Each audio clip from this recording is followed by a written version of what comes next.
안녕하세요. 삶으로 열어가는 아름다운 신앙간증 오직 주만이의 황소영입니다.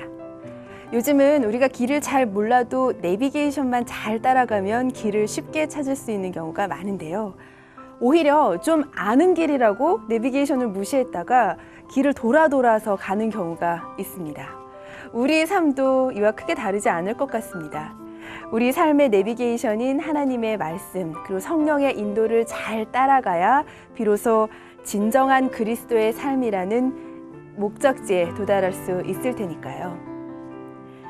가을 개편과 함께 시작한 오직 주만이 벌써 세 번째 시간을 맞았습니다. 평범하지만 하나님으로 인해서 새롭게 거듭난 우리 이웃들의 이야기, 오늘은 어떤 분들의 이야기가 준비되어 있을지 정말 기대가 되는데요. 함께 만나보도록 하겠습니다. 자, 오늘도 방청석에 춘천 한마음교회 성도님들 함께하고 계십니다.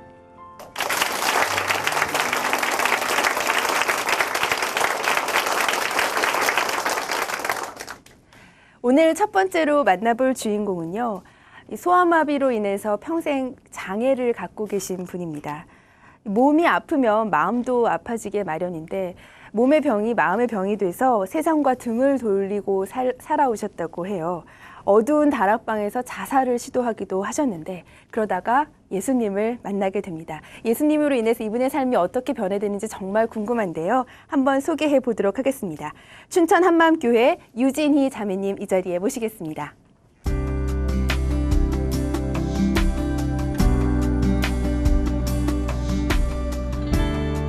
안녕하세요. 춘천 한마음교회 유진희입니다. 저는 소아마비로 평생 어두운 그늘을 살다가 예수님을 만나 이전 것은 다 지나가고 완전히 새로운 인생을 살게 해주신 하나님의 은혜를 나누려고 합니다. 저는 서울에서 일남 3녀 중 장녀로 태어났고요. 3살 때 소아마비로 장애인이 된 걸 제외하고는 그런대로 평범한 가정에서 자랐어요. 저는 항상 웃고 다녔고요. 얼굴이 밝다고 어른들께 참 칭찬을 많이 받았습니다. 하지만 제 깊은 속마음은 사실 많이 어두웠죠. 어릴 때부터 아이들은 저를 병신이라고 놀렸고 참 많이도 괴롭혔거든요. 일부러 저를 이렇게 툭 밀어 넘어뜨리고는 메롱하고 도망가고요. 책가방을 뺏어서 멀리 던져놓고 제가 가까이 갈 즈음에 재빨리 낚아채서 더 멀리 던지고요. 어린 마음에 이런 애들이 정말 미웠지만 전 왕따 당할까 봐 감히 대들거나 말싸움 한번 해보지 못했어요. 전 겉으로는 의연하고 모범적이었어요. 어른들께 칭찬받고 싶어서요. 아이들하고도 잘 어울리려고 했고 웬만하면 애들이 해달라는 대로 해주면서 같이 놀았어요. 지금 생각하면 일찍이 사람들과 함께 하면서 나를 지키는 법을 배워갔던 것 같습니다. 제 다리는 사실 힘이 많이 없어요. 누군가 지나가다가 저를 조금만 툭 쳐도 그냥 넘어질 정도거든요. 그래서 전 눈을 정말 싫어했어요. 한방눈이 펑펑 내리는 걸 창가에서 내다보면 참 멋있죠. 근데 전혀 그렇게 멋있다는 생각할 여유조차 없었어요. 아우, 이따가 집에 어떻게 가지? 그 생각부터 먼저 들었거든요. 그게 제겐 현실이니까요.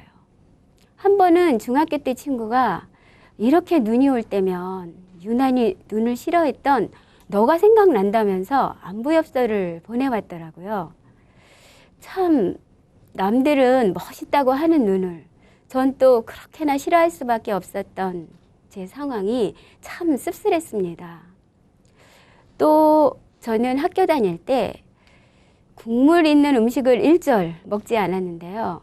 지금은 웬만한 건물 층층마다 화장실이 다 있지만 그땐 주로 건물 밖에 화장실이 있어서 쉬는 시간 10분 동안 다녀오기에는 어림도 없는 거예요. 그래서 점심시간이나 좀 더 참았다가 집에 가서 해결하곤 했어요.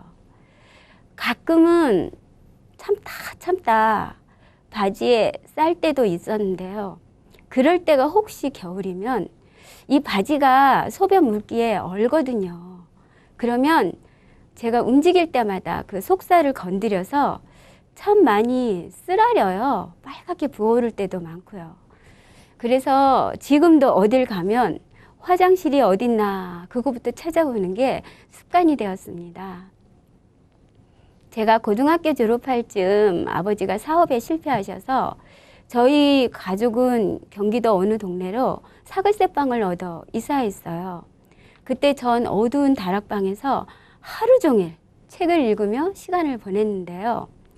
아버지의 술 주사는 갈수록 심해지셨고 또 거기에 생활의 어려움이 더해지면서 전 점점 살 소망을 잃어갔습니다.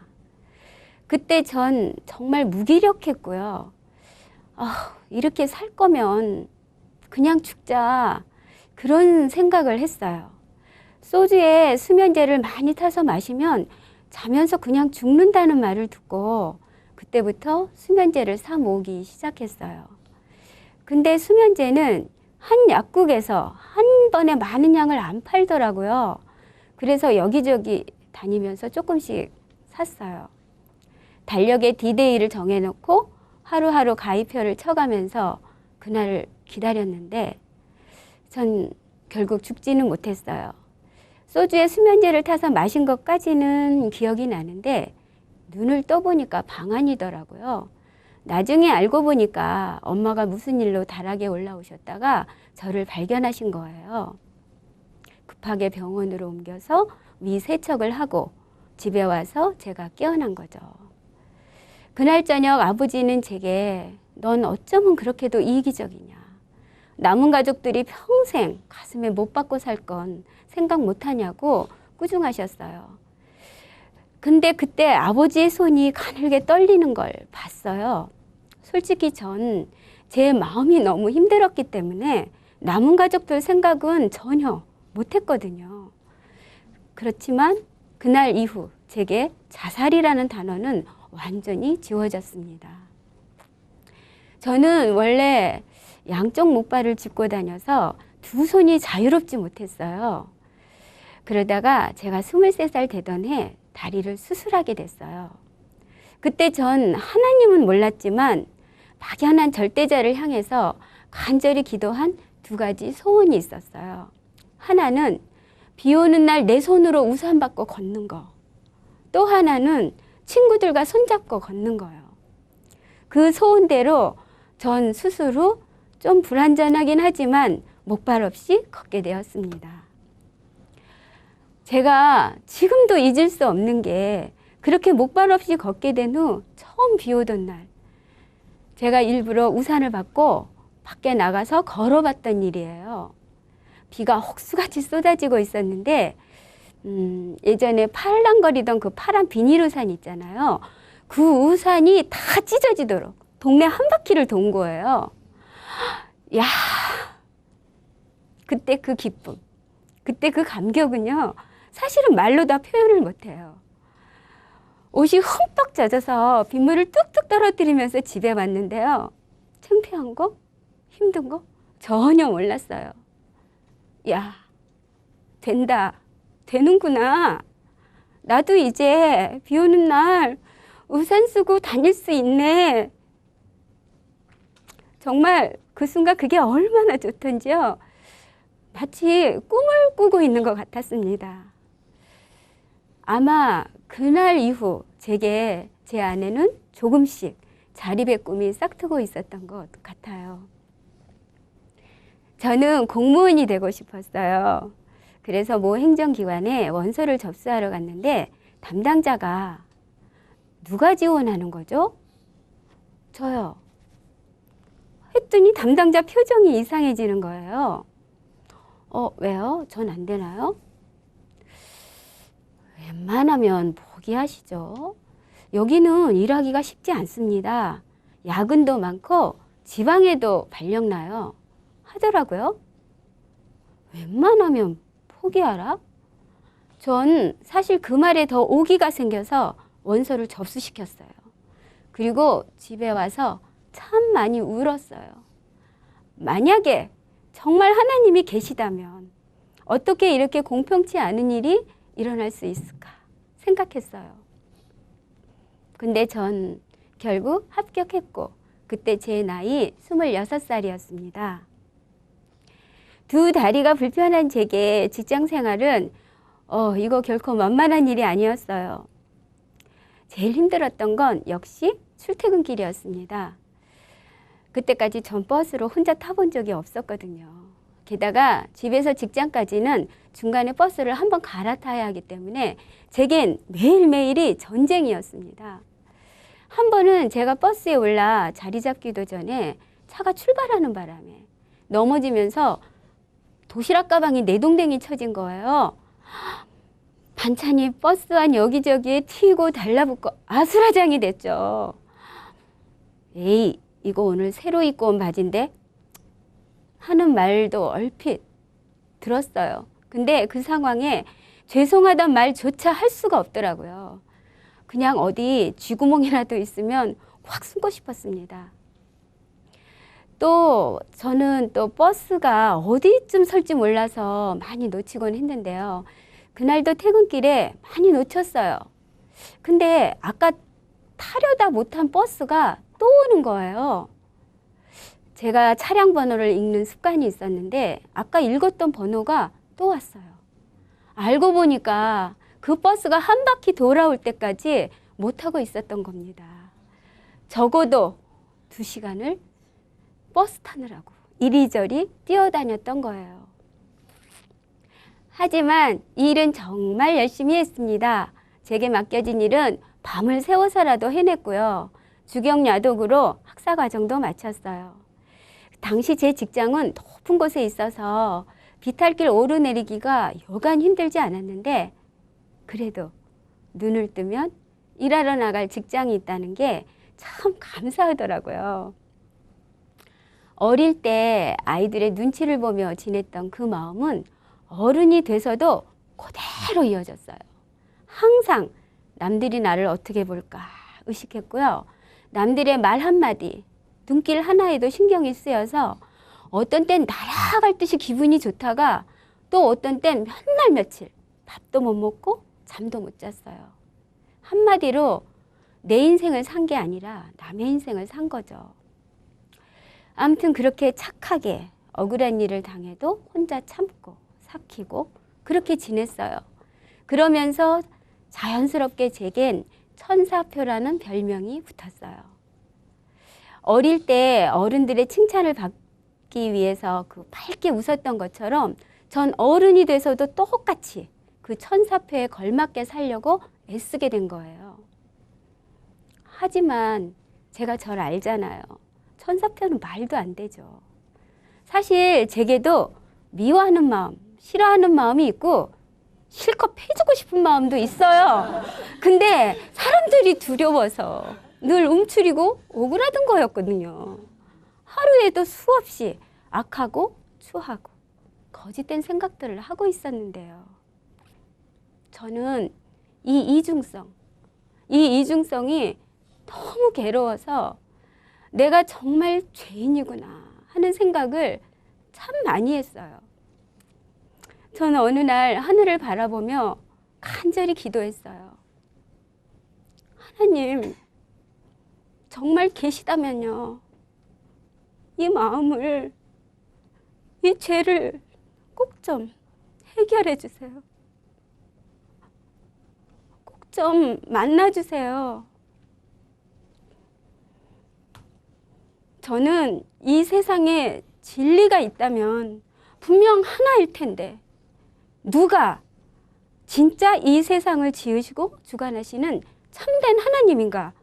정말 그 진짜를 찾고 싶었어요. 그래서 여러 종교를 기웃거렸지만 그 어디서도 이 답답함은 해결되지 못했습니다. 제가 입사한 지 4년 되던 해 아버지가 폐암으로 돌아가셨어요. 그때 엄마가 다니시던 교회에서 장례를 주관하셨는데 그런 데는 왜 이 찬송가를 계속 틀어놓잖아요. 근데 어느 때부턴가 제 귀에 찬송가가 들리기 시작하는 거예요. 마음이 조금씩 녹아내리면서요. 그래서 전 혹시나 진짜 하나님을 만날 수 있을까 해서 엄마를 따라 교회에 나가게 됐습니다. 그러면서 그동안 전 하나님을 참 많이 배척했는데 하나님은 항상 저를 인도해 오셨다는 걸 알게 되었어요. 참새 한 마리도 하나님이 허락지 않으시면 안 떨어진다는 그 말씀을 들으면서 제가 그동안 그러면 소아마비에 걸린 거, 놀림받고 자란 어린 시절, 제가 수술하게 된 거, 제게 직장을 허락하신 거, 그리고 아버지의 죽음으로 교회에 나가게 된 것까지 그동안의 이 모든 일들이 다 하나님이 제게 허락하신 일이라는 것과 또 그때마다 저와 함께 동행해 주셨다는 걸 알게 된 거예요. 그 순간 운명은 섭리로 바뀌고요. 제 인생 전체가 하나님께 영광이 되게 하시려는 걸 깨닫게 되었습니다. 전 열심히 성경을 읽었어요. 근데 이상한 건 말씀을 들을 때와 기도할 때 분명히 은혜와 평강은 있는데 늘 뭔가 부족한 2%가 있는 거예요. 분명 성경에는 자복하여 회개하면 죄사함을 받는다고 기록되어 있는데 전 그런 죄사함의 확신이 안 생기는 거예요. 된 것 같다가도 안 되고 후련한 것 같다가도 또 뭔가 개운치 않고요. 그러다 보니 전 또다시 사마리아 여인처럼 목말라 했고요. 여러 교회를 찾아다녔어도 몇 년 동안 주변만 배회하고 있었습니다. 그러다가 춘천 한마음교회 다니고 있는 직장 동료를 따라 교회에 가게 됐는데요. 그때 처음 들은 말씀이 예수님의 부활이었습니다. 부활? 기독교인들 중에 부활을 모르는 사람도 있나? 근데 목사님이 고린도전서 15장 3, 4절 말씀을 읽어주시면서 힘주어 말씀하시는 거예요. 십자가에서 33세의 청년 예수가 죽었다. 그럼 그가 하나님이신 증거를 과연 뭘로 확증할 수 있겠느냐? 부활밖에 없다. 그것도 갑자기 부활한 거냐? 아니다. 성경대로 죽으시고 성경대로 부활하신 거다. 전혀 그때 그 성경대로라는 말을 들으면서 가슴이 쿵 내려앉는 것 같았어요. 아, 예수님이 죽으시고 부활하신 게 모두 성경대로 이루어진 거구나. 그래서 예수님이 하나님이라는 거고, 그럼 그동안 난 예수님이 정확히 누군지도 모르면서 그냥 예수를 믿는다고 한 거였네? 그때서야 그렇게 감정에 따라 동요되었던 제 신앙의 실체가 확실히 보였어요. 이건 2%가 부족한 게 아니라 아예 신앙의 기초가 잘못되었던 거더라고요. 이렇게 부활하신 예수님이 하나님이신 게 확증되니까 바로 죄가 보였어요. 요한복음 16장 9절 말씀으로 제가 그동안 왜 그토록 죄사함에 대한 확신이 없었는지 그 이유를 정확히 알게 됐어요. 제가 그동안 하나님 앞에 회개했던 건 예수를 주인으로 믿지 않은 근원적인 죄가 아니라 단순히 죄의 열매만을 회개했기 때문이었던 거예요. 가슴이 확 뚫리고요. 모든 게 선명해졌어요. 부활이 풀리니 죄가 풀리고, 죄가 풀리니 정확한 회개를 할 수가 있었죠. 그때 저는 예수 믿지 않은 죄를 하나님께 회개하고 부활하신 예수님을 저의 참된 주인으로 영접하였습니다. 아멘. 부활로 성경의 모든 말씀이 믿어지니까 고린도 후서 5장 17절 말씀에 그대로 아멘 할 수 있었어요. 그런즉 누구든지 그리스도 안에 있으면 새로운 피조물이다. 이전 것은 다 지나갔다. 똑똑히 봐라. 새 것이 됐잖냐. 전혀 제가 육체의 장애에 대해선 잘 극복해 왔다고 생각했거든요. 문제가 있다면 끝없이 사람들을 의식하고 죄인 심정으로 사는 이 마음만 문제다. 그렇게 생각했어요. 근데 잘 생각해 보니까요. 그 건강치 못한 마음은 애초에 육체의 장애 때문에 생긴 결과더라고요. 그걸 깨닫는 순간요. 이 고린도 후서 5장 17절 말씀이 제 머리부터 발끝까지 그리고 제 마음 저 깊은 곳까지 온 영육간에 이 새 피조물의 은혜가 폭포수같이 부어지고 있었어요. 이젠 장애도 죄인 심정도 한 방에 모두 날아가 버린 겁니다. 이전 것은 분명히 지나갔고요. 이제 저는 예수님 안에서 새 피조물 된 저의 모습을 정확히 보고 오직 하나님의 인정과 칭찬을 구하는 사람이 이미 된 것입니다. 정말 기뻤어요. 이젠 칭찬받기 위해 웃는 게 아니라 절로 웃게 되었고요. 진리 되신 예수님이 제 안에 계시니까 날마다 기쁨이 넘쳐 흘렀습니다. 저는 5년 전 직장에서 명퇴했어요. 앞으로 제 인생을 주를 위해 달려가기로 다짐했거든요. 눈앞에 승진을 바로 두고 있었지만 그 명예보다 내 양을 먹이라는 예수님 말씀에 더 순종하고 싶더라고요. 지금도 가끔 옛날 직원들로부터 안부 전화가 와요. 언니, 직장 다니다 그만두면 우울증 온다는데 괜찮아요? 우울증? 날마다 기쁘고 즐거운데 하루에가 짧지. 이러면 다들 할 말 없어 해요. 제가 일주일에 3번 장기교 예배를 드리거든요. 그러다 보면 말씀 준비하랴, 사람들 만나랴 정말 시간이 없어요. 이렇게 영원히 할 일을 주신 하나님께 감사합니다. 이제 제가 사는 목적은 살아도 주를 위해, 죽어도 주를 위해 사는 거예요. 어두운 저 다락방에서 죽음을 생각했던 저를 밝은 곳으로 인도해서 천국 소망을 주시고 새 피조물로 담대히 영혼을 살리는 사명까지 주신 하나님께 감사와 찬송을 드립니다. 저는 끝까지 이 사명에 충성하다가 주님 앞에 서는 날 착하고 충성스러운 종이라고 칭찬받고 싶습니다. 여러분께서도 진정한 주인이신 예수님을 만나 정말 새 피조물의 삶을 사시기를 기원합니다. 감사합니다.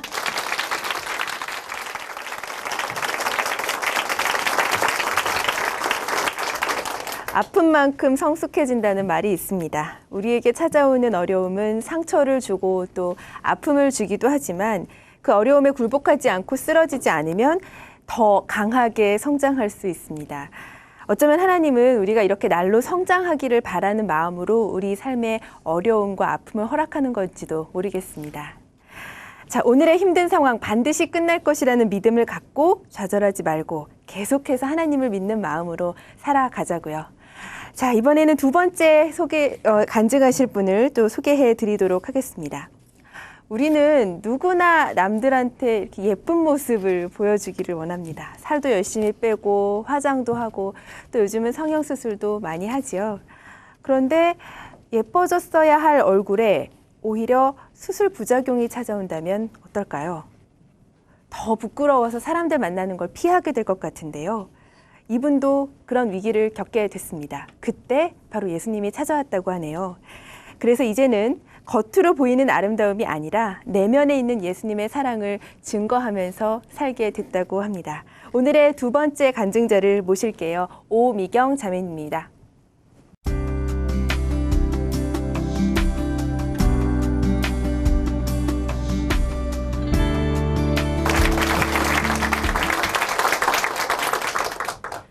안녕하세요. 춘천 한마음교회 오미경입니다. 저는 20대에 성형 부작용으로 인해 인생이 나락으로 떨어졌다가 부활하신 예수님을 만나 최고의 아름다운 인생을 살고 있습니다. 저에게 베풀어 주신 하나님의 은혜를 나누고자 이 자리에 섰습니다. 저는 시골에서 농사를 지으시는 부모님과 할머니, 할아버지, 그리고 사남매가 함께 살았고 살림은 빠듯했습니다.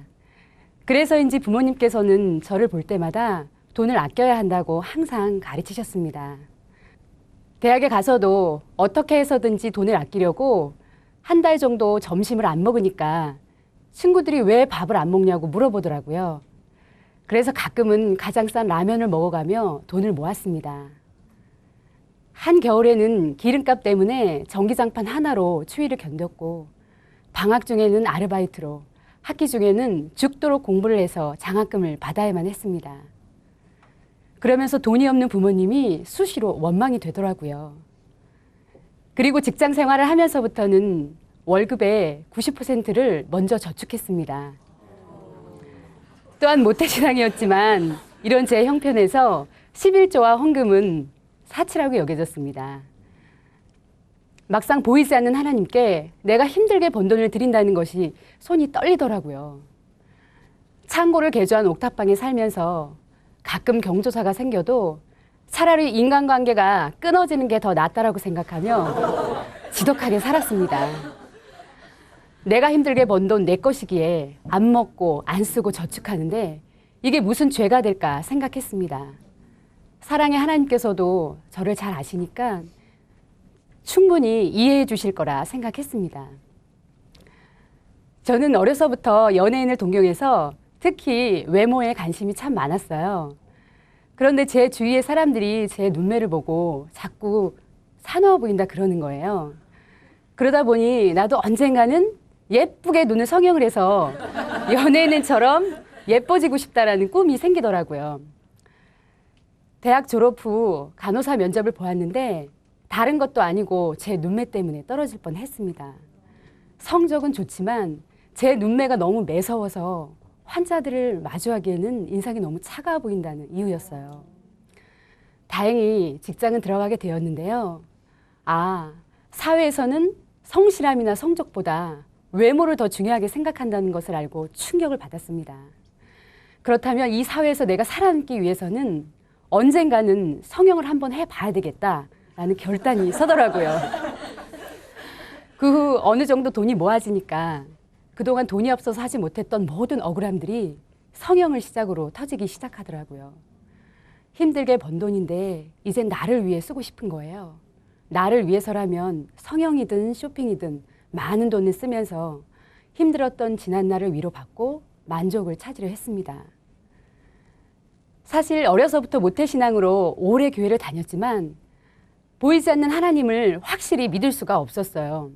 하나님은 사랑이라고 하시는데 내가 하고 싶은 것도 못하게 하고 나를 억압하는 분으로만 생각이 되어지니까 점점 더 멀어지더라고요. 그래도 오랜 신앙생활로 학습되어져서 그런지 혹시 하나님이 계실지도 모른다는 생각에 마지막 기도를 드렸습니다. 하나님, 제가 보기에 세상에 좋은 게 많은 것 같은데 왜 당신은 세상을 사랑하지 말라고만 하십니까? 나는 그 말을 절대 못 믿겠습니다. 나는 일단 세상을 겪어봐야 알겠으니 겪어보고 돌아올 테니까 그때까지만 꼭 기다려주세요. 이런 말도 안 되는 기도를 드리고 내 마음에서 완전히 하나님을 버리고 세상을 향해 직행했습니다. 그 첫 번째가 성형이었는데요. 조금의 망설임도 없이 성형을 했는데 수술은 대성공이었습니다. 그때부터 남자들이 쫙은 아니더라도 조금 쓰더라고요. 그리고 왜 이렇게 사회생활은 편한 거예요? 여자가 이쁘면 다 용서된다는 말이 무슨 말인지 알겠더라고요. 그런데 참 희한한 것은 내가 원하는 대로 됐으면 만족하고 행복해야 하는데 어느 정도 시간이 지나니까 그것으로도 만족이 안 되는 거예요. 그래서 또 다른 무언가를 찾게 되었습니다. 그 두 번째가 이민이었습니다. 얼굴도 이뻐졌겠다. 이 지긋지긋한 한국 생활을 떠나서 새로운 세계에서 멋지게 한번 살아보자. 이런 생각이 들더라고요. 아메리칸 드림. 생각만 해도 멋지잖아요. 이민을 결정하고 나니까 어차피 한국에 돌아오지 않을 텐데 나가기 전에 마지막으로 눈을 완벽하게 예쁘게 하고 가야 되겠다라는 생각이 들더라고요. 처음이 어렵지 두 번째, 세 번째는 쉽더라고요. 그때 당시 시문화 눈, 이영애 눈 이런 스타일이 유행이었는데요. 패션에도 유행이 있듯이 성형에도 유행이 있습니다. 이번 수술만 잘 되면 내가 진짜 시문화가 되겠구나. 이용하게 되는구나. 부푼 가슴을 안고 수술대에 올랐습니다. 그런데 두 번째 수술이라 그런지 처음보다 많이 아프더라고요. 그리고 이상하게 시간도 많이 걸렸습니다. 그래도 이뻐진다고 하니까 제가 꼭 참았습니다. 3시간 정도 수술을 한 것 같아요. 드디어 수술을 마치고 병원 직원이 거울을 보여주는 순간 정말 헉 소리만 나오더라고요. 제가 너무 충격을 받아서 아무 말도 못하고 있으니까 조금 있으면 붓기가 빠진다고 그러는 거예요. 근데 이건 내가 봐도 정말 아닌데 이미 수술은 해버렸고 어떻게 할 수가 없더라고요. 그런데 1달을 기다려도 3달을 기다려도 붓기가 안 빠지는 거예요. 아직 이민 준비가 덜 되어서 직장을 그만둘 수 없는 상황인데 사람들의 얼굴도 쳐다볼 수도 없었고 말도 제대로 못 하겠더라고요. 하루하루 정말 죽을 맛이었습니다. 그러던 어느 날 동료 직원이 제 눈을 보고 추하다고 하더라고요. 남자 직원에게 그 말을 듣는 순간 모든 것이 그대로 무너져 내렸습니다. 성형은 다른 수술하고 달라서 실패를 했더라도 바로 수술을 할 수가 없고요. 최소 6개월을 기다려야 재수술이 가능합니다. 그때까지만 버티자. 6개월만 지나면 다시 고칠 수 있어. 다시 예전처럼 이뻐질 수 있을 거야. 라는 마지막 희망을 가지고 죽을 힘을 다해 버텼습니다. 빨리 수술 날짜를 잡아야 하는데 직장 때문에 수술 스케줄이 미뤄지니까 정말 미치겠더라고요. 그래서 저는 힘들게 들어간 직장을 수술 때문에 그만두게 되었습니다. 그리고 급하게 3번째 수술대에 올랐습니다. 그런데 또 실패였어요. 눈은 점점 더 흉측해져 갔습니다. 한쪽 눈은 너무 잡아당겨서 눈동자가 툭 튀어나와 보였고 눈은 완전히 짝짝이 눈이 됐습니다. 눈을 감아도 감아지지가 않는 거예요. 무엇보다 제가 봐도 너무 혐오스러웠습니다. 거기서 제 모든 인생이 그대로 올스톱 되었습니다. 직장도 그만뒀죠. 얼굴은 다 망가졌죠. 1달 반 정도는 아예 집 밖에도 나가지도 못하고 사람들도 못 만났습니다. 캄캄한 방에 불도 켜지 않고 밥도 안 먹고 씻지도 못했어요. 씻으려고 욕실에 가면 제 모습이 거울에 비춰지니까 제가 봐도 너무 무서운 거예요. 점점 갈수록 몸은 말라갔고 악몽과 가위에 눌렸습니다. 어느 날은 머리가 많이 달린 검은 물체가 벽 쪽에서 튀어나오는 게 보이더라고요. 저는 이미 지칠 대로 지쳐 있었기 때문에 대응 한번 하지 못하고 그대로 눈만 감아버렸습니다. 아, 이렇게 죽는 거구나. 모든 게 포기가 되었습니다. 지금 생각해보면 그때 제가 진짜 죽지 않은 것이 하나님의 은혜였습니다. 이제 제가 집에서 할 수 있는 것이라고는 인터넷 이거 하나밖에 없었습니다. 저와 같이 성형 부작용 사람들과 채팅을 하면서 하루빨리 이 눈을 고칠 수 있는 병원을 찾는 게 전부였습니다. 이제는 다른 거 다 필요 없고 정상적인 생활만이라도 하고 싶었습니다. 그래서 저와 같은 사람들을 만나서 살 방법을 찾아보자 생각했습니다. 그런데 만나면 만날수록 방법이 없더라고요. 실패한 눈도 눈이지만 이미 죽고 싶다라는 이 마음을 붙잡아줄 사람이 없었습니다. 오히려 그 사람들이 제 눈을 보고 더 진짜 심하다고 하니까 제가 더 절망만 되더라고요. 너무 살고 싶었습니다. 그러던 어느 날 모자를 푹 눌러쓰고 무작정 밖으로 나갔습니다. 그때가 12월 달이었는데요. 동네 옆을 지나는데 어디선가 찬양 소리가 들렸습니다.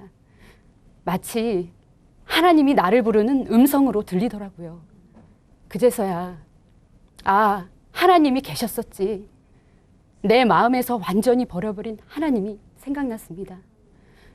그때 무슨 정신인지도 모르게 찬양 소리가 나는 그 교회로 무작정 달려가서 하나님, 이 죄인 이제야 왔습니다. 저 좀 꼭 살려주세요. 이렇게 한참을 울고 있었는데 어느 순간 제가 살겠다라는 희망이 생기더라고요. 그렇게 무작정 하나님께 기도드린 지 얼마 되지 않아 성형외과 의사 한 분을 알게 되었습니다. 그분은 교회 장로님이셨고 쌍꺼풀을 푸는 수술을 전문적으로 하시는 분이셨습니다. 감히 하나님을 버려버린 제게 살 길을 열어주시더라고요. 4번째 수술을 통해 심하게 흉측했던 제 눈이 거의 정상으로 돌아왔습니다. 그때부터 모자를 벗고 편하게 밖으로 나갈 수가 있었어요. 이제는 정말 하나님을 간절히 알고자 하는 마음이 생겼습니다. 그때 언니 때문에 대학 때 잠깐 다녔던 춘천 한마음교회가 생각이 나는 거예요. 예수님에 대한 큰 확신과 기쁨에 찬 그들의 모습이 저와는 달라도 너무나 달랐거든요. 이민이고 뭐고 서울 생활을 다 정리하고 무조건 춘천 언니네로 내려갔습니다. 오랜 방황 끝에 다시 찾은 춘천 한마음교회는 여전히 부활의 복음을 전하고 있었습니다. 그때 제가 기도드린 것은 딱 한 가지였습니다. 단 한 번만이라도 하나님이 살아계심을 확실히 믿게 해달라고 새벽마다 간절한 마음으로 기도했습니다. 그러던 어느 날 하나님께서는 이미 확실한 증거를 주셨다는 것을 알게 되었습니다. 어느 누구도 흔들릴 수 없게 부활하신 예수님을 역사의 사실로 이미 세계사 가운데 기록해 놓으셨다는 것을 알게 되었습니다. 이미 부활하신 예수님이 하나님이심이 선포된 것입니다. 이미 다 이루셨더라고요. 성경대로 예수님께서 우리 죄를 위하여 십자가에 피 흘려 죽으시고 성경대로 3일 만에 부활하셔서 하나님이심을 증명해 보이셨더라고요. 그 증거가 바로 부활 사건이었습니다. 그동안 내가 이분을 안 믿고 있었던 것이지 이미 예수님께서는 부활하셔서 지금도 분명히 살아 계셨습니다. 내가 진짜 예수님을 죽인 죄인이었구나. 지난날 내 마음대로 살아보려고 내가 주인 되어 살아보려고 감히 하나님을 버렸는데 이런 원수를 위해 예수님을 이 땅에 보내주셔서 십자가에 죽이시고 부활시키심으로 그 증거를 제 손안에 쥐어 주셨습니다. 나를 구속한다고 나를 억압한다고 생각했던 하나님에 대한 모든 오해가 풀리고 그 사랑에 굴복되었습니다. 내 마음 깊은 곳에서 오직 내 주인은 부활하신 예수님 뿐이십니다. 이 고백만이 감사와 눈물로 쏟아져 내렸습니다. 내 마음에서 주인이 바뀌니까 그동안 우습게 여겼던 성경의 모든 말씀에 다 기쁨으로 아멘이 되었습니다. 어느 날 기도 중에 내 물질이 누구의 것이냐 정확히 물어보셨습니다. 미경아, 내 보물이 있는 그곳에 내 마음이 있느니라. 마태복음 말씀을 생각나게 해주셨습니다. 그동안 내 마음에서 온통 내 돈 했던 모습들이 생각났습니다. 예수님이 내 주인인데 나는 돈이 내 주인이었구나. 하나님의 것을 도둑질해서 나를 위해 쓰고 나를 위해 쌓았구나. 내 인생이 성형 때문에 망가진 것이 아니라 내가 주인 되어 망가진 것을 정확히 알게 하셨습니다. 이제부터라도 영원한 하늘나라에 저축해야겠다라는 생각이 들었습니다. 때마침 적금이 만기가 되었고 그동안 내 거라고 착각하며 하나님의 것을 훔쳤던 몇 년치의 11조를 온 마음을 다해 하나님께 드렸습니다. 너무 기뻤습니다. 첫 성형수술이 성공했을 때보다 더 큰 행복이더라고요. 그리고 고린도전서 6장 말씀을 통해 내 몸의 주인이 누구인지 정확히 알게 하셨습니다. 너희 몸은 하나님께로부터 받은 바 너희 가운데 계시는 성령의 전인 줄 알지 못하느냐. 너희는 너희의 것이 아니라 내 물질뿐만 아니라 내 몸의 주인도 예수님이신데 그동안 나는 내 몸이 내 거인 줄 알고 마구 난도질했구나. 너무나 가슴 아프게 회개가 되었습니다. 부활로 말미암아 예수님이 내 주인이시기에 이제는 다시는 난도질하지 않겠습니다. 눈물로 고백했습니다. 이렇게 하나님께 받은 은혜가 너무나 커서 가는 곳마다 부활하신 예수님이 우리의 주인 되신 것을 전하지 않을 수 없더라고요. 춘천에 와서 대학병원에 다시 간호사로 근무하게 되었습니다. 저는 많은 사람들을 만나는 안내 데스크에 있었는데요. 거기에 있다 보면 외국 분들도 자주 만나게 됩니다. 그중 한 외국인 교수님께서 몇 차례 진로차 병원에 오셨었는데 매번 친절하게 안내해 드리는 모습을 보시더니 마음이 활짝 열려서 부활의 복음을 전할 수 있는 시간을 갖게 되었습니다. 그런데 마음만 뜨거웠지 입에서 바로바로 영어 단어가 나오지 않는 거예요. 인터넷으로 단어를 검색하며 기쁘게 부활을 전했습니다. 그런 저를 보시더니 챌린지드, 도전이 된다고 하시더라고요. 영어도 잘 못하면서 어쩜 그렇게 복음을 열정적으로 전하느냐. 그러시면서 본인도 호주에서 교회를 다녀봤지만 이런 부활의 복음은 처음 듣는다고 너무 고맙다고 하시더라고요. 하나님께서 전도하기 가장 좋은 곳으로 저를 보내신 것이 얼마나 감사한지요. 환자든 보호자든 병원에 만나는 모든 사람들에게 부활의 주님을 자랑하게 하셨습니다. 그 중에 한 환자분이 수술을 하시고 중환자실에 들어가게 되었는데요. 그 환자분이 어떻게 될지 우리는 모르잖아요. 그러니까 제 마음이 너무나 급한 거예요. 그래서 점심시간 후에도 퇴근 후에도 그 환자분을 찾아가 부활의 주님을 전하고 또 전했습니다. 오늘 죽으면 천국에 가야 할 확신이 있어야 되지 않겠습니까? 죽음을 이기신 분은 오직 부활하신 예수님 뿐이십니다. 그래서 환자분이 퇴원 후에도 환자 집에까지 찾아가 계속적으로 부활의 주님을 전했습니다.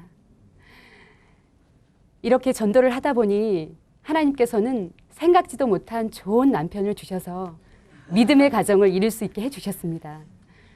2살 연하 금메달입니다.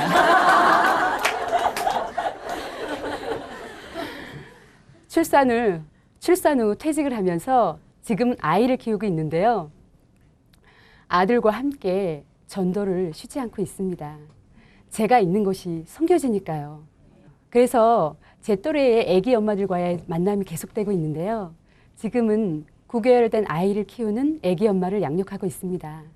그 자매를 위해 반찬을 준비하고 자녀를 돌봐주고 먹거리를 챙기는데 아낌없이 물질을 쓰게 됩니다. 이것이 진짜 영원한 저축이 확실하니까 주는 자가 복되다는 말씀에 기쁨으로 아멘이 되더라고요. 아멘. 몇 달 전 도로가 새로 나면서 교회를 이전하게 되었는데요. 지체들과 함께 교회 청소를 하면서도 너무 감사한 것은 벌써 죽었어도 몇 번을 죽었어야 할 이 몸이 주인 되신 예수님을 기쁘게 해드리고 교회 공동체를 섬길 수 있는 몸이 되었다는 사실이 너무 감격스럽더라고요. 저는 지금 머릿속에 작은 종양이 있는데요. 수술하기 어려운 부분에 있다고 진단을 받았습니다. 그런데 전혀 문제가 되지 않더라고요. 육체가 있을 동안만 영원한 하늘나라에 싸울 수 있습니다. 부활하신 예수님이 나의 주인이시기에 아무것도 염려할 필요가 없더라고요. 하루하루 교회 공동체와 함께 신바람나게 살고 있습니다. 부활하신 예수님은 우리의 주인이십니다. 감사합니다.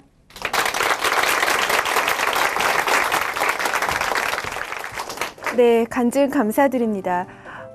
말미에 몸이 좀 안 좋다고 말씀을 하셨는데 자매님께서 보여주신 방식대로 계속 사시다 보면 안 좋은 부분도 자연히 다 나아질 거라고 믿습니다. 네. 다시 한번 박수 부탁드릴게요.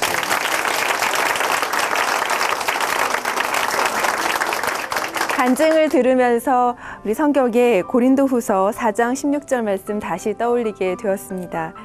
그러므로 우리가 낙심하지 아니하노니 우리의 겉사람은 낡아지나 우리의 속사람은 날로 새로워지도다. 누구나 다 젊고 더 예쁘고 더 아름다운 모습을 소원하기 마련이지요. 하지만 겉으로 보이는 그 모습보다도 날마다 하나님을 닮아가는 우리의 속사람이 훨씬 더 중요할 거라고 생각을 하게 됐습니다. 우리의 자랑이 겉으로 보이는 명예나 그런 것들이 아니라 우리 삶의 힘이 되는 예수 그리스도가 되시기를 간절히 소원합니다. 아멘. 하나님으로 인해 삶이 변화된 사람들을 만나는 시간, 오직 주만이. 오늘 준비한 순서는 여기까지입니다. 오늘도 춘천 한마음교회 성도님들께서 오늘 수고해 주셨는데요. 함께해 주셔서 정말 감사드리고요. 시청해 주신 여러분들도 정말 감사드리겠습니다. 오늘 순서도 찬양으로 마무리 짓도록 하겠습니다. 오늘 찬양해 주실 분은 가스펠스타씨 1회 출신인 김지선 자매님이고요. 찬양은 다시입니다. 저는 다음 주 이 시간에 다시 뵙겠습니다. 고맙습니다.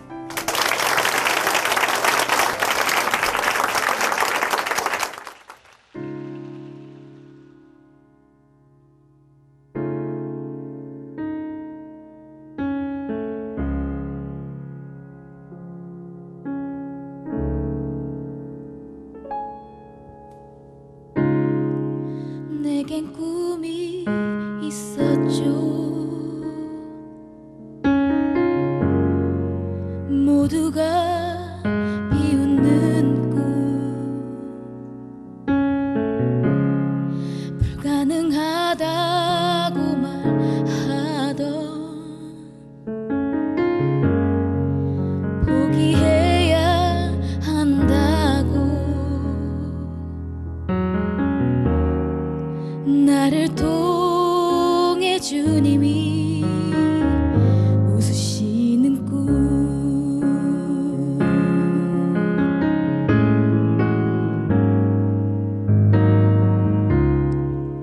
꿈을 향해 발을 떼었지만 실패를 거듭하는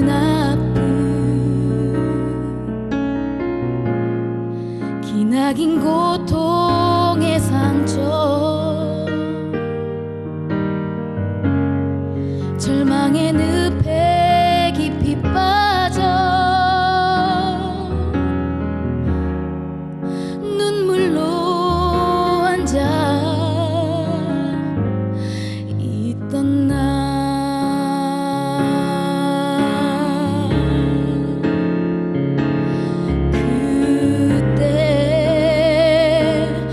노래로 다가오신 주님,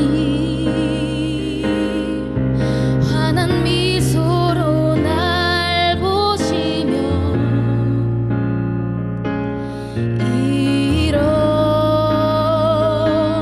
일어나라.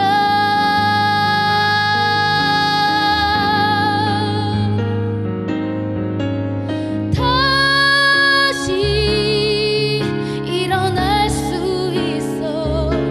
오 주님과 함께 저 꿈을 향해. 다시 일어날 수 있어. 오 주님과 함께 꿈을 향해. 내겐 꿈이 있었죠. 모두가 비웃는 꿈, 불가능하다고 말하던 포기해야 한다고 나를 통해 주님이 웃으시는 꿈,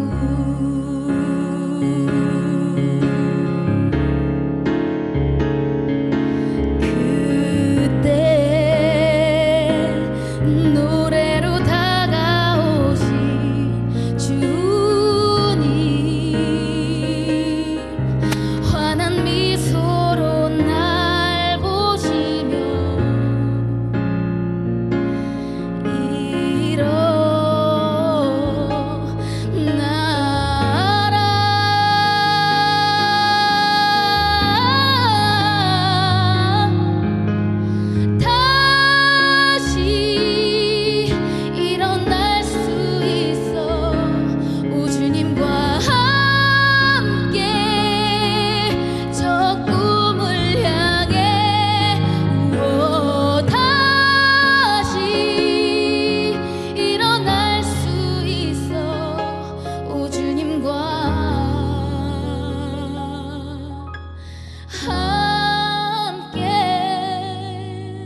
참